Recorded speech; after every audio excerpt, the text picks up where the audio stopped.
Everyone. Welcome to our Osteoarthritis Action Alliance Lunch and Learn webinar for July 18th, 2018. Thank you for joining our presentation this month. Our presenter today is Carole Dodge. She is a clinical specialist and supervisor of the Occupational Therapy Hand Program at Michigan Medicine. Her areas of specialty include rheumatoid arthritis, osteoarthritis, scleroderma, joint replacements, and traumatic hand injuries. Her current job responsibilities include direct patient care, staff supervision, collaboration, and interdisciplinary research, directorship of the Michigan Medicine Hand Fellowship Program, teaching and mentoring of fellows, and quality improvement in regards to Medicare regulations. Right. Welcome, Carole.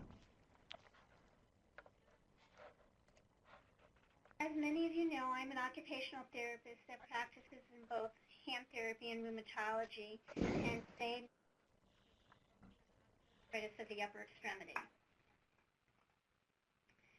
The commonly affected joints in the upper extremity are the carpal metacarpal joint of the thumb, the interphalangeal joints of the fingers, the proximal and distal interphalangeal joints, and the wrist carpal bones.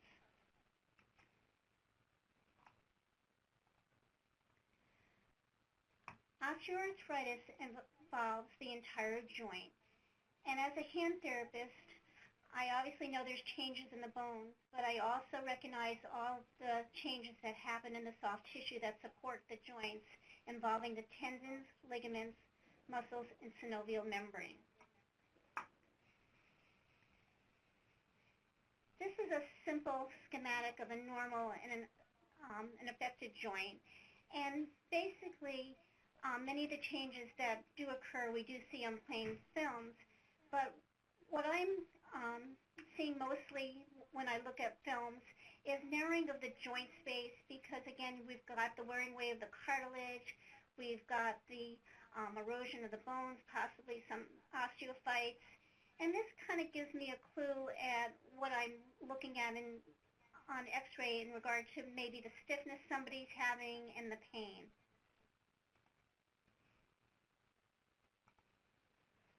So again, upon presentation, patients complain of pain. I usually see asymmetrical joint involvement. I might see the involvement of one PIP joint on one hand and not on another hand. The weight-bearing joints are affected, and many times people think, oh, just the lower extremities when they think about weight-bearing joints, but people use their hands and their upper extremities to push up from a chair, and even more so if there is lower extremity involvement. And again, always some limited range of motion and decreased strength while they're coming into the clinic. Many times when patients come into the clinic, they'll say, oh, look what's happening to my hands, and they'll put their hands down in front of me. And I will see the development of Heberden's and Bouchard's nodes on the distal and proximal interphalangeal joints of the hand. Sometimes I see changes at the base of the thumbs, maybe some squaring of the thumb they'll point out. And this happens because we actually get collapse of the first CMC joint of the thumb. The first metacarpal actually falls off the trapezium, which is one of the distal wrist bones. So we see a little bit of subluxation and changes of that joint. And both the Heberden's and Bouchard's nodes and the collapse of the thumb really do translate into decreased function in regard to decreased grip and pinch strength. This is a pretty good example of some Heberden's nodes. You can actually see the osteophyte formation that's really occurred on the joint in some patients. Sometimes it's not this obvious. And then often with the Bouchard's nodes, we just see the enlarged joints. And basically, again, what this translates into is decreased range of motion. People are not going to have the composite grasp and be able to touch their fingertips to their palm to hold and manipulate small objects. Here is what I talked about, the squaring of the thumb, or what's called a shoulder sign. Again, this first metacarpal here, the head of it is actually fallen off this distal wrist bone called the trapezium, and actually usually slides a little bit vorally into the palm. And what happens is the person keeps their thumb in close to their hand. It's a position of comfort, and this adductor muscle gets tight. And then we get limited web space and the inability to fully extend the thumb, which translates, again, to decreased functional use of the thumb. I put in these plain x-rays. Again, you can see with the PIP joints here, there's really very little, if any, joint space left. Over here on this distal phalanx, you can see actually erosions, and you can see that the distal phalanx has actually dislocated off the joint. So again, that's going to give some instability and pain with picking up small or manipulating objects there. And then on this picture here by the distal wrist where they meet the metacarpals, again, there's no joint space. So again, this is going to translate into decreased range of motion at the wrist and probably pain as well. Other than the digits, again, we can often have quite a bit of pathology in the wrist. There's a lot of people that have bones that almost auto-fuse because of the joint space being completely gone. And we have different joints at the wrist. We have the joint that articulates with the forearm, with the proximal wrist, and then the distal row, which articulates with the metacarpals.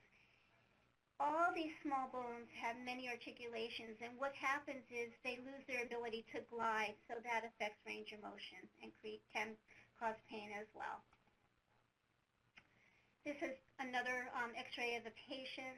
And again, you can really see different things going on here. Again, erosions at the DIP and changes in joint space here in the wrist, as well as changes at the base of the thumb.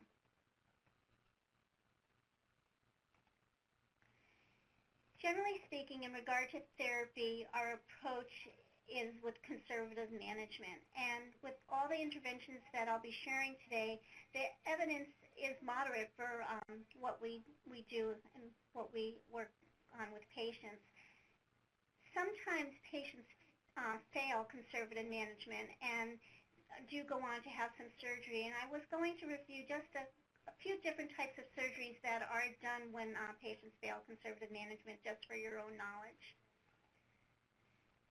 One of the surgeries that is done is CMC Joint Arthroplasty of the thumb. And basically there's two approaches. There's a soft tissue reconstruction, which is illustrated in this picture on the left, where they utilize different soft tissue structures to rebuild the joint. And then on the right, there is a use of an implant. Again, it can be a silastic or some type of metal implant similar to what you would use for a knee or a hip. And they basically resect the eroded joint and then put in the implant to resurface the joint for improved function and really to decrease pain. All of these surgical interventions, the goal is really ultimately to reduce pain and hopefully to improve motion. For the PIP joint, this is an example of a joint arthroplasty. And again, the eroded joint is resected and the implant put in. And this works as a normal hinge joint, just as the PIP joint of your finger would. And really, again, the person that needs this is because they've had such pain when opening and closing their hands that it's really limited them quite a bit. As far as the distal joints, again, the distal joints can become very eroded and somewhat unstable and very painful when trying to pick up something or turn a doorknob, for example. And sometimes if, again, conservative treatment has failed, these joints can be fused. And when they're fused, they are fused in slight flexion, which is a functional position to help pick things up off the table, for example.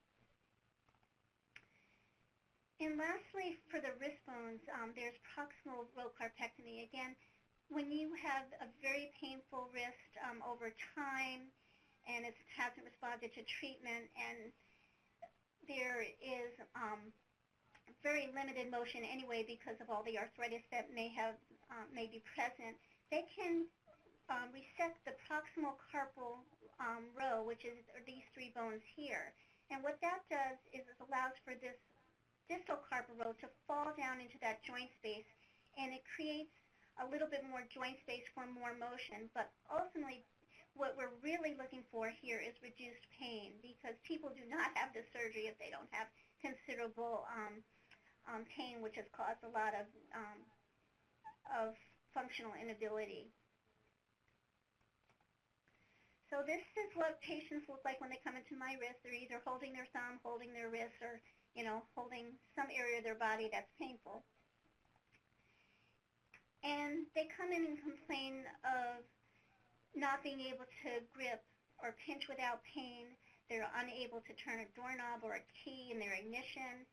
They're unable to open jars and containers and often have to wait for somebody else to be available. They're unable to lift. They can't pour a gallon of milk, and they're unable to perform buttons or other fasteners, such as opening plastic bags.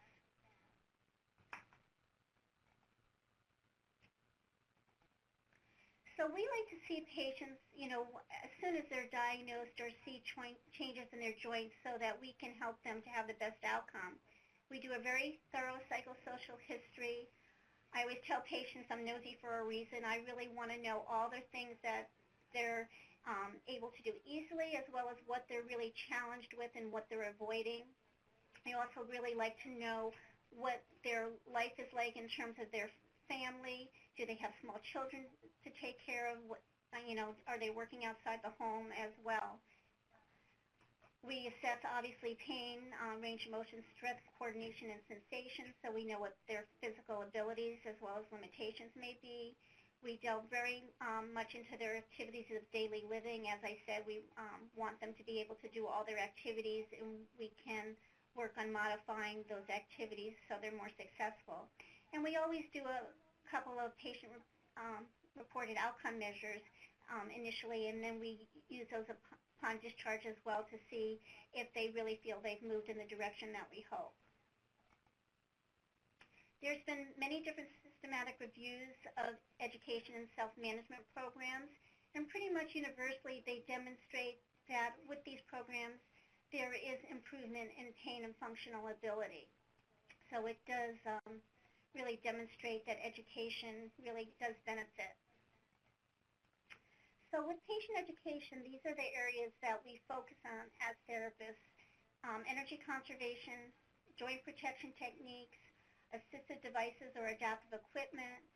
We stress prevention of deformities, orthotics if those are applicable to the patient, and also home exercise programs. Resources are another thing we provide. So with energy conservation, I explained to everyone that we want to save energy on the things that we have to do every day so that we have energy left for the things we enjoy. Working at a slower pace takes less energy. If you take rest breaks before you're over-fatigued, it's easier to recover. I teach them about organizing storage, combining or eliminating steps, breaking down activities into manageable parts. And at this time of the year, I give lawn or yard work as an example.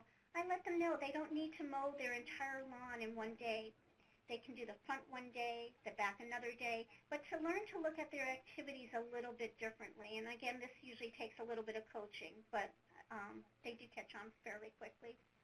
And again, planning and prioritizing is probably the most important thing with energy conservation, so that they start looking at their activities and what they need to do and spreading them over the week in a more realistic type of plan. So prevention of deformities is obviously something we want to do with osteoarthritis. We know it's a chronic lifelong thing, and the things that the interventions we use now can have a long-term effect. So we teach good joint protection techniques. If there's an unstable joint or something we feel will benefit from orthotics, we intervene with that. But mostly I teach patients to really be aware of changes in their hands, that if they have a joint that's swollen for more than 2 weeks, I want to know about it. I want them to come in and see me, and I can always give a call to their rheumatologist office and let them know what's going on and have a referral written. But I try to get them really not to just blow things off, but be more proactive.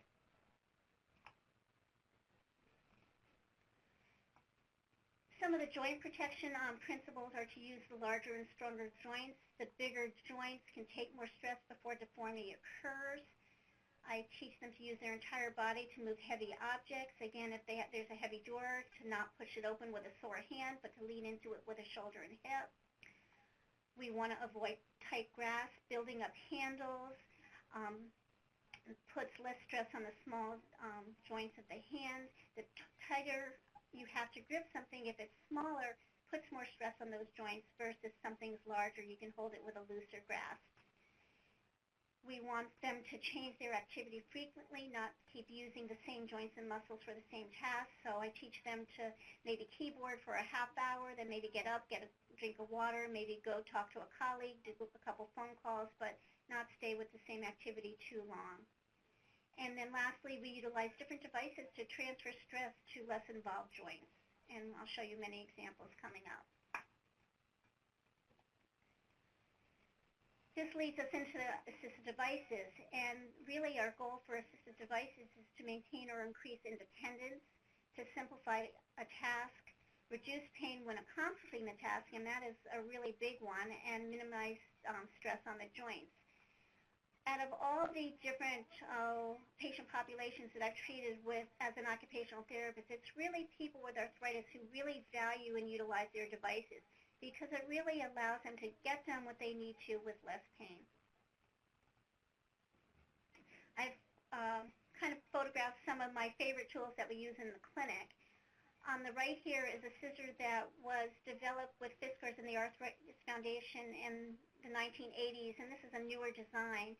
But what it does is, this is a spring-loaded scissor, and the way that the handle it's designed to use more of your palm than your CMC joint. So this distributes the resistance of the scissor over the palm versus the joint, and it's spring-loaded, so once you push down, it comes back up when you relax the hand, so it does part of the work, so there's less repetitive motion.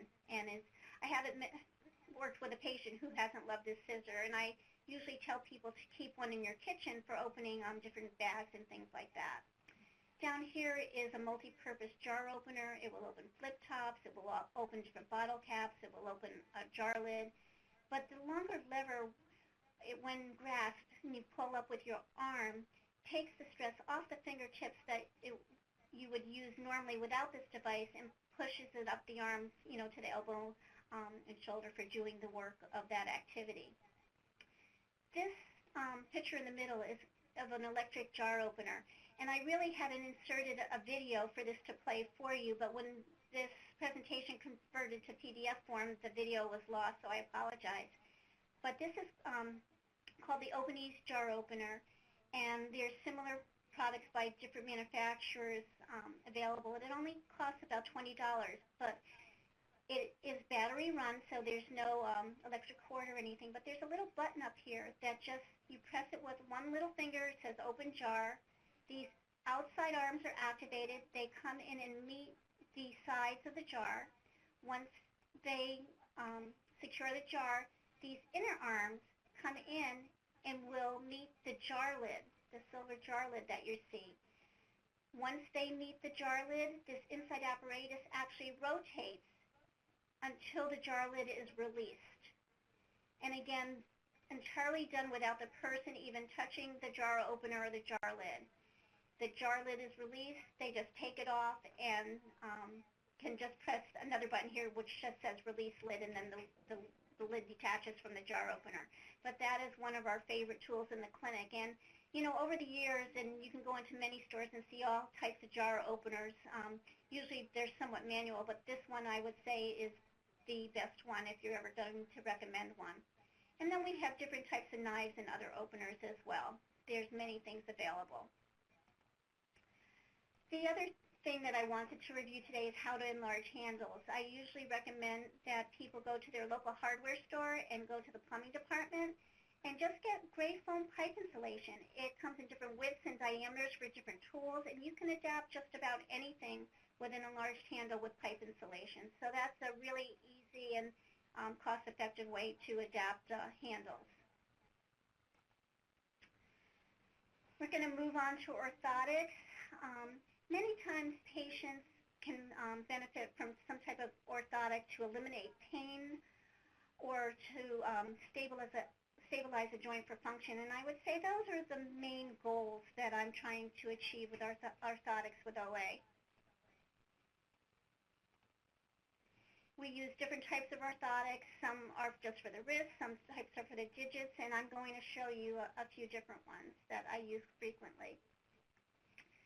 So if somebody has wrist pain, I will fabricate maybe a thermoplastic orthosis that you see on the left for nighttime. It's quite rigid, and I prefer rigid orthotics to be used at night only because if used during the day, you're going to still try to use your hand and your wrist, but you're going to fight the orthosis.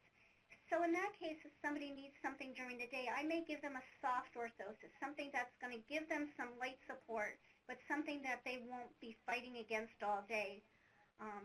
Otherwise, that would just increase their pain and not really benefit. Another type of orthosis we call a form-based thumb spica, and this has the advantage of really supporting maybe two joints for functional activity during the day. Again, there's a very supportive strap around the wrist if anybody has wrist pain, and then there's a little support around the thumb and a strap around the base of the thumb, the carpal metacarpal joint. I would use this as somebody, like I said, maybe has some carpal metacarpal arthritis and also some wrist arthritis. And the advantage, again, of the neoprene orthotic during the day is it will still allow them to do all their functional activity. And as an OT, that's very important to me, that we're not limiting them. By continuing to do their functional activity, they're not going to continue to lose strength. When you stop doing things because of pain, you lose strength. So this actually has an advantage because it will have them be able to continue to do activity. The orthotic in the middle here, the plastic one, is something that I might use the thermoplastic at night. Again, if somebody's still having pain at the end of the day or their pain increases at night to try to rest those joints. We have a similar neoprene orthotic just for the carpal metacarpal joint, and what this one does, it gives very little support to the wrist, but main support is to the carpal metacarpal joint. The strap here supports that joint at the base of the metacarpal, and what it's going to do is allow the person to grip and pinch with less discomfort. And again, this is something that's put on, when people get dressed, and it can be worn most of the day because, again, it's going to enhance function and decrease pain. Then on the bottom here is a thermoplastic hand-based thumb spica orthosis that I would use for nighttime if somebody, again, has considerable pain. I also selected this orthosis. This is one that's commonly available that people can look up on the internet. And again, it is called a push orthosis. And really, again, it's trying to relocate that CMC joint for improved biomechanics and hand function. When there is instability of the PIP joint or the DIP joints, we have these little ring orthotics that we can use to stabilize the joint. They can also be used to realign the joint. I did show you an x-ray of a joint that the distal joint was a little bit radially deviated. And again, we want to be sure that joints can stay in alignment. So we'll often use these little finger orthotics. And with this one, it allows complete flexion and extension. So again, it's going to really not limit motion in any way, and really just decrease pain and stability of the joint. So it has a lot of advantages. And like I said, can be used at either joint. This is another example of a custom silver ring splint for the CMC joint. And again, it's going to give 3-point support. And this bar here is going to, again, really support the head of the metacarpal at the CMC joint. So all these orthotics are really meant to enhance function and decrease pain with activities. And lastly, sometimes I'll do a little digit orthosis. This, again, is mostly for comfort at night. If I have patient has a hot, swollen joint and we just want to rest the joint and really make them more comfortable.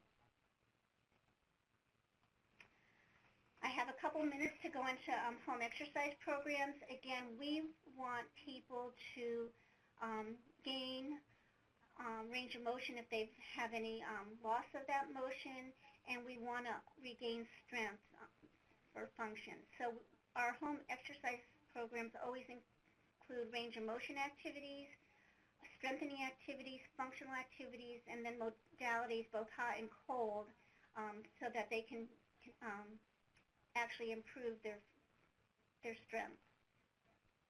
So with range of motion, again, I'm looking at all joints. I want to be sure they have good range of motion at the thumb, the digits, and the wrist. And these exercises, the tendon glides and blocking, really focus on the small joints of the hand. These 4 exercises, which are called tendon glides, really let a patient exercise all the joints of the hand and all the muscles that lie within the hand and the forearm in 4 easy exercises. But they really work on the joint motion. I use different functional activities in the clinic. Again, being able to manipulate small objects is something we need. Having functional grasp and release where you don't keep dropping objects out of the hand is important. And that's often one of the biggest complaints I'll get when I'm first seeing a patient is I'm constantly dropping objects. I drop glasses, I drop plates. So we want to have really good functional manipulation and grasp. For strengthening, obviously there's different weights and exercise bands, but my favorite for the hand and wrist is some putty, and it comes in different resistances, and that usually comes in different colors, which indicate the resistances. But what I can do with putty that I can't do with other things is I can use the same modality and do several exercises. I can do flexion and extension and deviation of the wrist with putty. I can do all the finger flexors. I can do the extensors, the small intrinsics of the hand that have to do with adduction and abduction. So I can give them just one thing to take home and to utilize. And I really try with home exercise program really to give a max of 3 different things, because if you give too many things, then people do nothing. So I really try to be realistic when providing home programs. Lastly, with home programs, we teach people how to use hot and cold effectively. Heat has been found to be very effective in increasing the elasticity of collagen. So when we heat a joint, we really try to heat for 15 to 20 minutes. We want to penetrate down about 2 centimeters in depth. When you penetrate 2 centimeters in depth, you're really heating most of the soft tissue that supports the joints. So we're really able to decrease stiffness. And there's been research on different groups. People have done just heat, people have done just exercise, and a third group who've done heat prior to exercise. And that third group that's done the heat prior to exercise really have made the most gains because they've had decreased stiffness and pain and have done the exercises much more effectively. So we really try to make heat a part of people's home exercise programs. And usually they're pretty receptive because it really, once they do it, they really see the benefits. Ice is very helpful again. Generally, I teach people to use ice after maybe a strenuous activity or before bed if they have pain. Again, that is, it's pretty individual, but ice can definitely be helpful for pain management. These are some of the modalities we use for heat. Again, we have paraffin. And home paraffin units are very easily purchased either online on the internet or at different stores. And they start about $35 and go up in price. So I have people do their own research and find wherever they're most comfortable at whatever price point. And we also teach people to make homemade heat packs with just a tube sock and rice, which is, again, a very cost-effective way for getting heat. And then lastly, with colds, we teach people to make their own ice packs with just some rubbing alcohol and water, or to just use a bag of frozen vegetables. And the only coaching we give them with that, again, is, the same time limit, 15 to 20 minutes, and to put a layer of towel between their skin and the ice pack so that they don't get any frostbite on their skin. So to wrap up everything, some tips for symptom management. Our motion is lotion. We want people to move. If they have a particular digit that's involved, we again get them to use an index finger if they're texting, if their thumb hurts, or to use voice commands when possible. We teach them to protect their joints, to balance rest and activity, to use heat or cold, to increase flexibility or to decrease pain. And I know I went over a lot very, very quickly, but I want to give you this resource as well. If you need to find a hand therapist, somebody who specializes in arthritis, HTCC, which is our hand therapy organization, has something on their website that says Find a Therapist. If you click on that tab, it will take you to a link where you can put in your zip code, and that will give you a list of therapists in your area. So that is my presentation, and I'm happy to answer any questions you might have.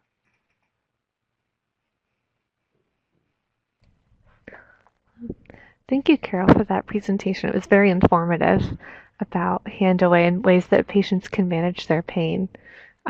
We'll hold on for just a minute to see if we get any questions in the box. And I was just wondering, Carole, if you see a lot of patients that also have OA in other parts of their body, and if you offer any assistance with that as well, or do you mainly just see it in the hands?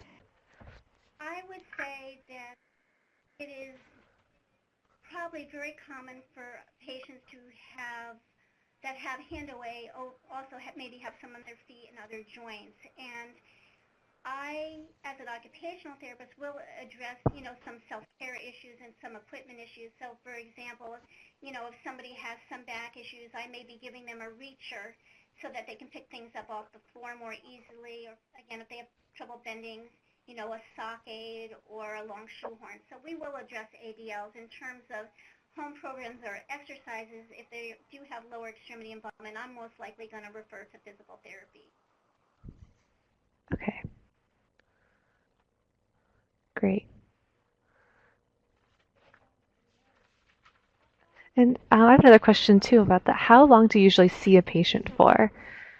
That's a great question. To be honest, and it's one I get often, really with osteoarthritis, only about 4 visits. I'm going to do my initial evaluation the first visit, address any orthotics possibly.